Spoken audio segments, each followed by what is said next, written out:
All right. It's a rematch of a team we played the first game of conference play, which was probably the first week of January, and we were fortunate to come out there with the win. But it's a much improved Texas A&M team. Mitchell kid he's really playing awful well, shooting the ball well. They're one of the top shot block teams in our league. Nebo and Mekalu, those guys are very, very athletic. And, of course, we know about Starks.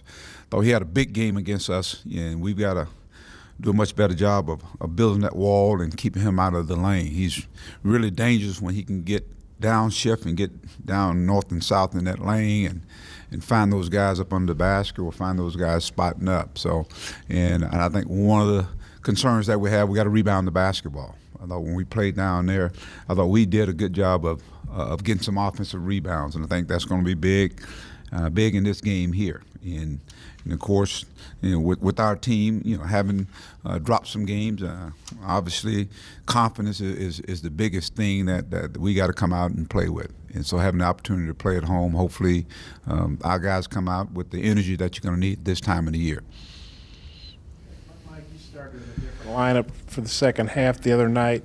Would you consider starting those guys in the game, or you think about shaking up the lineup? Well, there's a possibility of shake-up. There is a possibility of that. We had a pretty productive practice yesterday, and those guys were in full. So I just thought in the second half, I thought they brought the things that we need. Most times your team's going to mirror your coach, and of course with so many inexperienced guys. But the one thing I always think our guys are going to do, they're going to fight. And I thought in the second half, even though Auburn had a big lead, I thought our guys, they fought defensively, offensively. They played together. And so hopefully that's going to be a good sign as we get ready for A&M game. Different game, different team. Again, someone we played before. How do you think if those guys do start, how do you think they do? And sometimes is it just good to shake things up when you lost some games? Well, just again, I'm trying to get guys going to go out there and, with the team, you want to put the guys out there going to give you the things that you need, and we need defense. We need some great defense, and we need some get the tempo up and down the floor. We got to get guys got to do a better job of helping, our scores get open, just watching the tape. We're doing a lot of standing, and sometimes that could be some guys that hit the wall. And so now you got to maybe get some energy out there on the floor. I think some new blood, so to speak. I know you never want to force anything, but for Daniel to get 5 shots, I know they were kind of collapsing on him. What do you need to do to get him more involved? And I guess it's probably obvious to think that he needs more than 5 shots a game. Well, I think number one is you look how they were playing him. They just packed it in on him. So obviously Daniel didn't force it. We missed him at times. I think we did. We missed him at times. But I think, it's got to be a combination of our guys making sure that, when he's open, let's get the ball to him. But at the same time, their defense is geared to just packing it in on him. So now that means guys got to make shots in order to open the floor and get spacing. And I think spacing is a big key. Our mindset is to start the game inside out. And I know our guys know what we're trying to do. But of course, their defense has something to do with that as well. They people have really just kind of backed in on him and making it difficult for him. But I think the tempo of the game has a lot to do with that as well. You get him up and down the floor, you're utilizing, the gifts that he brings to the game. His instincts, his talents. He's not just a power player. That's not what he is. He's one of those guys you got to get some space and you got to get some screen and roll action. We talked about that. So, but the mindset is to get it started inside so we can maybe get to the free throw line. And he got to the free throw line, I think, a little bit. During those 2 big lulls in these last 2 games, is there anything you put your finger on? Do you feel they start panicking, maybe jacking up threes, or just trying to force it to Daniel, or just kind of what is it? Well, I think with young guys or inexperienced guys, sometimes they play as a jump shot. They make shots, then obviously it energizes other things, and then we ain't making shots. What are you doing to help the team? And that's been my message to our guys. What are you doing? Are you taking charges? Are you getting loose balls? Are we creating some off of our defense? And And I think those are some of the things that we're not doing at this particular time. And just big loss. You know, the game here at A&M, it was mostly live ball turnovers. I thought that did us in there. We didn't even get shots. You know, sometimes I'd rather see a bad shot, you know, than a live ball turnover. But with the Auburn game, I thought we didn't make shots, and obviously we know they're a team that if they can get off to a great start, and we allowed them to get on that 3-point line, then they can make it awful difficult for us. You're always trying to go upstream to catch up, and that's what took place in that game. Mike, you talked about, you know, hoping your guys can play with confidence Saturday night. When you've lost 4 in a row, what do you need to do as a coaching staff to give them confidence? Is that maybe where a lineup change could help energize things? I think, number one, you know, with where this team has come from to where they are right now, I think the biggest part is, you know, there's only 2 games we hadn't really been in. I think the Tennessee game and maybe the last game we played.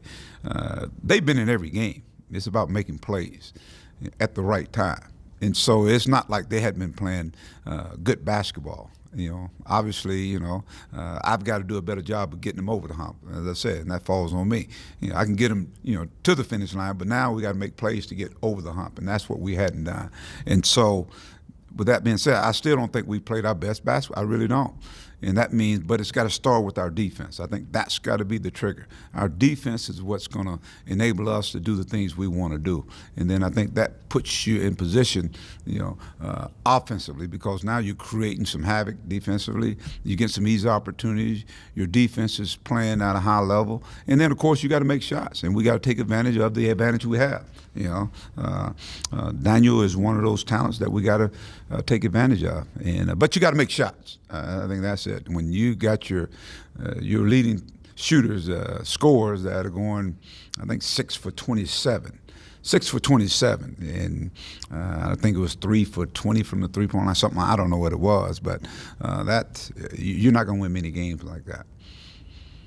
And you look at A&M, they won 3 out of 4. That's their best stretch in SEC play.